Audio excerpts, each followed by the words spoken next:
তাদের মাথা ব্যথা তাদের কারণে।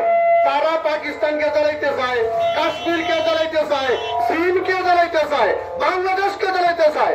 এখন বাংলাদেশের বদুয়ায় তাদের অসুস্থতা হয়েছে।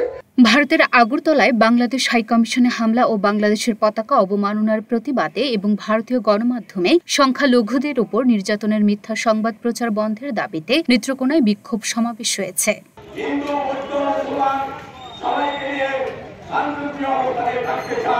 গতকাল শহরের বড়বাজার মুক্তিযোদ্ধা মার্কেটের সামনের সড়কে বাংলাদেশ খেলাফত যুব আন্দোলন নেত্রকোনা জেলা শাখার উদ্যোগে এই বিক্ষোভ সমাবেশ হয়।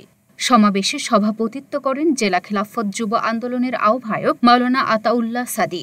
সদস্য সচিব মাওলানা আব্দুল্লাহ আল মামুনের সঞ্চালনায় এতে প্রধান অতিথি হিসেবে বক্তব্য রাখেন খেলাফত আন্দোলনের কেন্দ্রীয় সহকারী সাংগঠনিক সম্পাদক মাওলানা গাজী আব্দুর রহিম রুহি।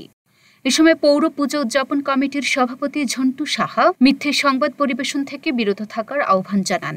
বাংলাদেশ খেলাফত আন্দোলন নেত্রকোনা জেলা শাখা কর্তৃক আয়োজিত আজকে মানববন্ধন অনুষ্ঠানে সম্মানিত সভাপতি, উপস্থিত সুধীজন। নেত্রকোনা একটি সম্প্রীতির দেশ, সম্প্রীতির জায়গা। আজ পর্যন্ত নেত্রকোনা কোনো অসাম্প্রদায়িক ঘটনা ঘটে নাই। বিগত এই ইসকনকে কেন্দ্র করে নেত্রকোনার যে প্রভাকাণ্ডা, যে নেত্রকোনা মাইনরিটি সম্প্রদায়ের উপর হামলা বা নির্যাতন, মন্দিরে ভাঙচুর, এই ধরনের কোনো ঘটনা ঘটে নাই। আমি এই মানববন্ধনের সাথে একত্রতা ঘোষণা করছি। ধন্যবাদ। লুনা ফ্রিসনিপা, ঢাকা পোস্ট।